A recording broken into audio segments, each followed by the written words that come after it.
familial status, sex, religion, or disability, you have the right to choose wherever you want to live in America. And if anybody gives you any trouble with that, you contact me and my team at HUD, and we protect you with our federal laws. And I am here today to ask President Trump, Senator Mitch McConnell, and all Senate Republicans to stop this shutdown now. Stop holding 800,000 federal employees and their families hostage. End this shutdown now.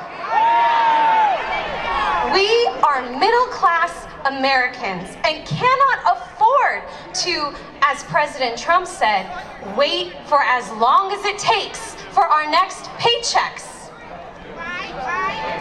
We have mortgage and rent to pay.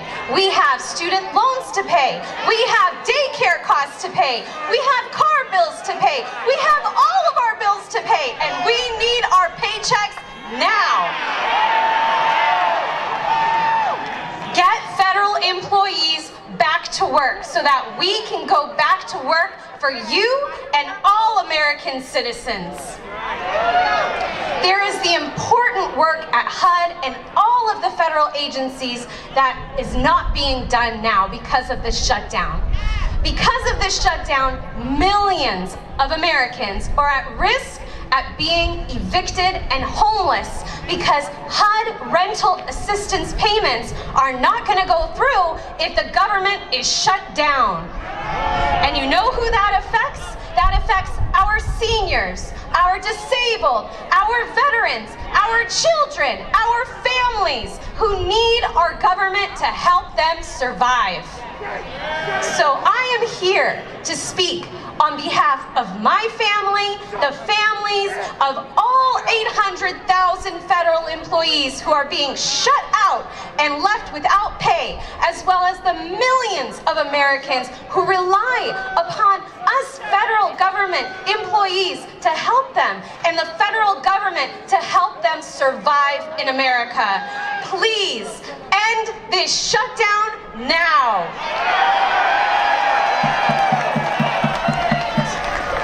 Please welcome International Association of Machinists General Vice President Brian Bryant. Good afternoon, brothers and sisters. Is labor in the house? Are the fighting machinists in the house?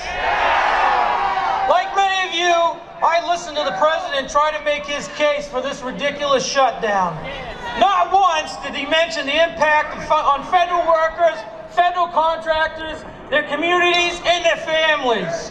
Not once did he mention 1/3 of federal employees are veterans. And not once did he mention the damage that is being done to the American people and our economy. Well, Mr. President, I want you to listen closely. My brother Steve Ching is a dedicated, hard-working federal contractor at NASA. He is one of thousands of machinist union members out of work due to this shutdown. Steve is an industrial high-voltage technician who is tasked with the important job of monitoring the power grid at Kennedy Space Center. This mission of NASA and the safety of the people who make this agency run are literally at risk every day he's not on the job. And while China just became the first country to land on the far side of the moon, Steve is here with us today to bring an end to this needless shutdown. Mr. President, Senator McConnell, end this shutdown now!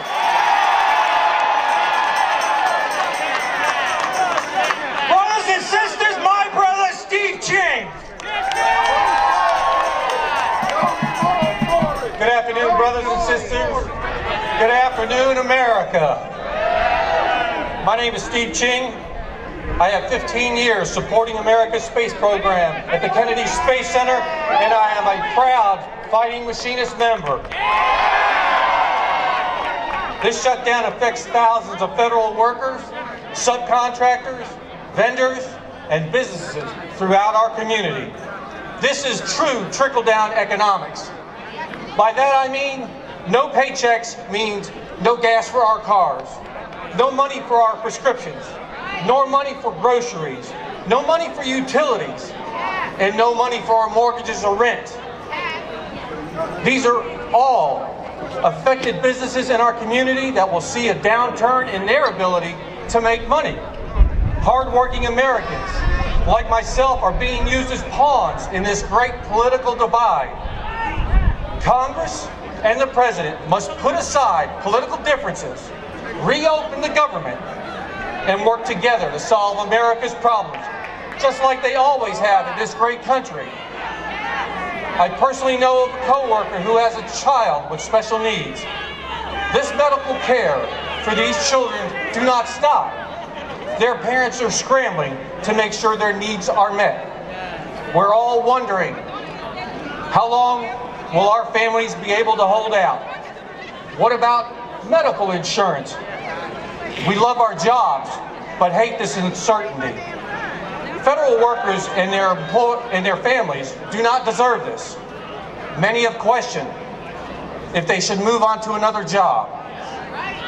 If these workers go on to other jobs, the impact to our space program will suffer. These are highly trained, skilled professionals with security clearances and certifications that will be hard to replace. The entire middle class should be upset that we aren't working. Working America wants to go back to work. Thank you, brothers and sisters. Let's stop this shutdown now. Please welcome Senator Mazie Hirono from Hawaii.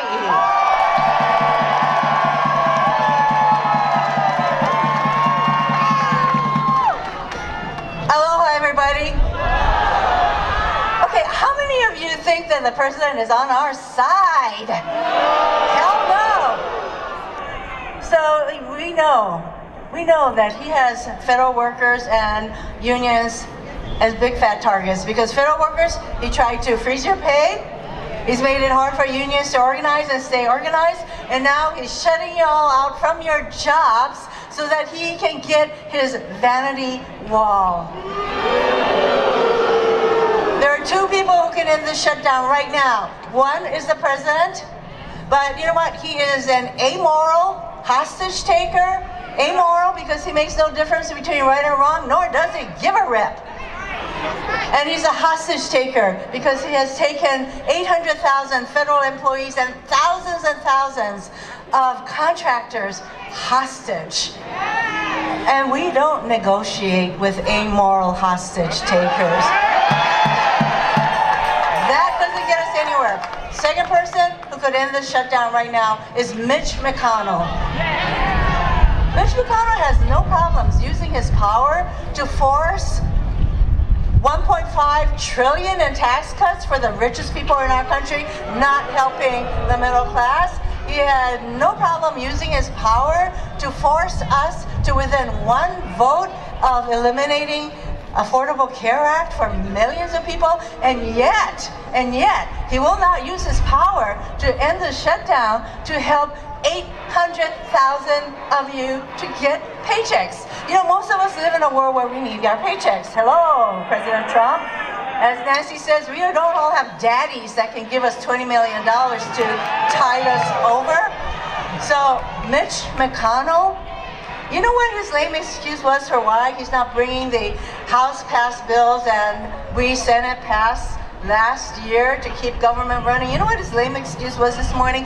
Oh, the president won't sign it. It won't do any good. Last time I looked, the president is not the majority leader of the Senate who has the power to bring these bills to the floor. So, the pressure should be on Mitch McConnell, the man missing in action. The man missing in action to come out of hiding and do his job so that we can all do our jobs. Mahalo nui loa, we're all in this together. This isn't going to be the first or the last fight, as we all know. Okay, so hang in there. We'll be with you. Aloha. Brothers and sisters, welcome from from the International Federation of Professional and Technical Engineers, President Paul Sharon. Great, thank you. Thank you, everybody. Thank you for coming out. Well, you know what? It may be a little cold out here, but it's not nearly as cold as the heart of that man down here at the White House. And that's not nearly as cold as Mitch, the Trump puppet McConnell.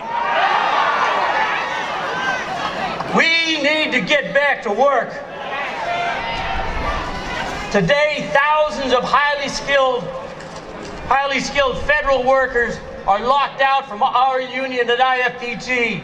They're locked out at NASA, they're locked out at NOAA, they're locked out at EPA, and of all things, hundreds of immigration judges that we represent are locked out today.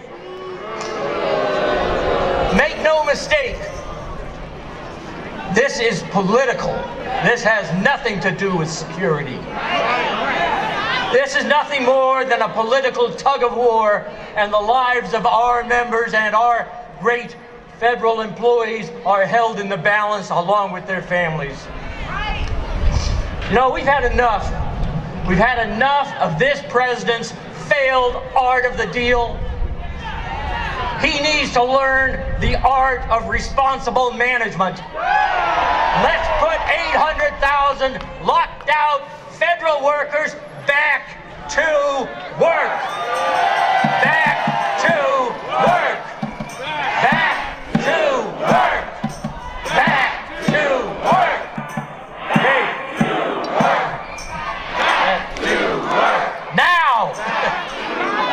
Now. Back to work. Now. Back to work. Now. Back to work. Now. Back to work. Now. Back to work. Now. Back to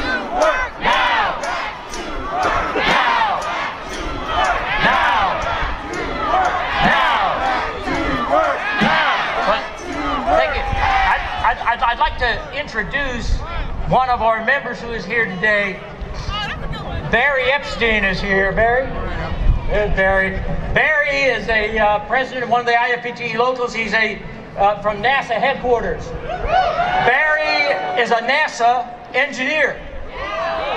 And what Barry does is some of that really complicated stuff, right? So Barry he works at NASA's human exploration efforts. So this is, I'm sure, keeping people alive. Far more important, I think, than some of the stuff that this president happens to be doing today. Barry? Thank you. Thank you very much. Thank you. I am a proud NASA engineer working to advance human exploration in space to the moon and Mars. But let me correct that. I am a proud NASA engineer furloughed from working at NASA headquarters. I speak as a private citizen and as the president of NASA Headquarters Professional Association, IFPT Local 9. This administration and those who support the shutdown are hurting our democratic institutions and the critical services we provide to citizens and the nation. For example, this shutdown could end up impacting crew on the International Space Station.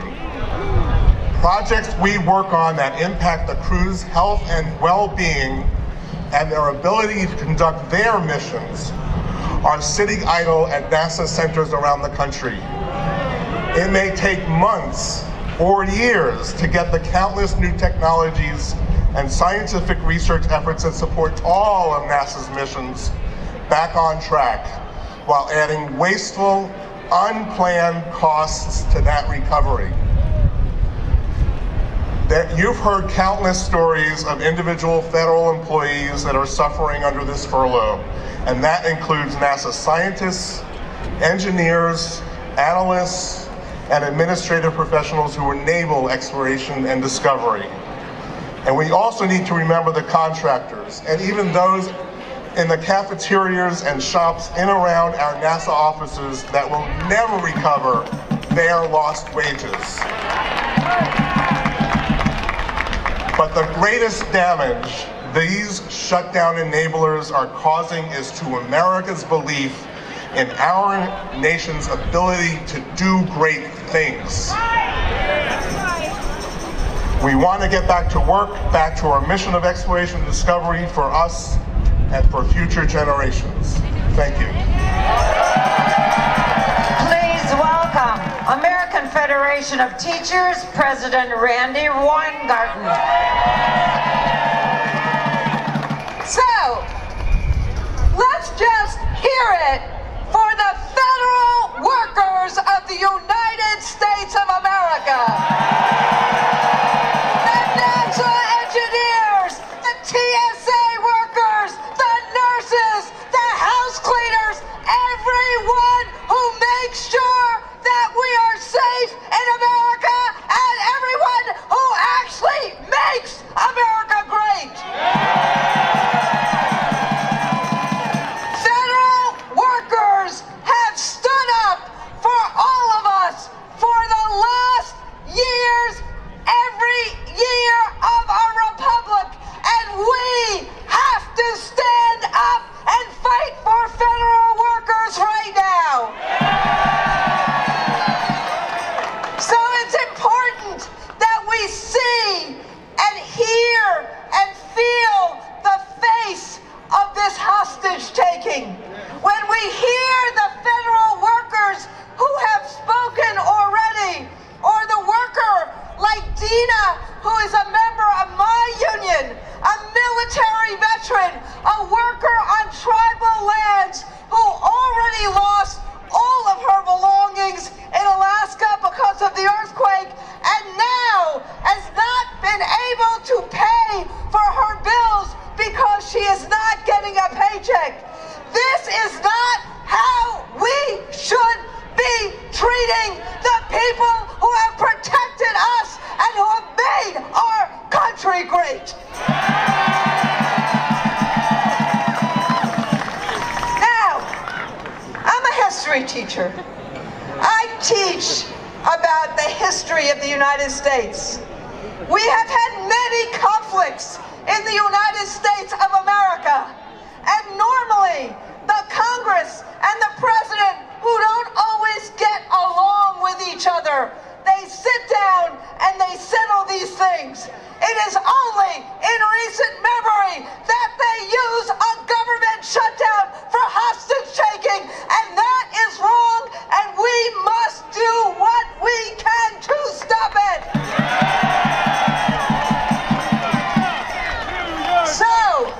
So, this rally today, yes, it's the 20th day of this, but at the end of the day, there are, as people have said, two people who can stop this right now. One lives right down the block from us, and the other is Mitch McConnell. When we go to work, no one goes to work as a Republican or a Democrat or an independent. We go to work as Americans, and we need to get Donald Trump to understand, do not take hostages, do not make federal workers pawns, end this shutdown now. Brothers and sisters, please join me in recognizing the following members of Congress who have joined us today. Representative Madeline Dean, Pennsylvania, 4th District. Representative Jan Schakowsky, Illinois, 9th District. Congressman Mark DeSaulnier, I'm so sorry, Mark DeSaulnier, California.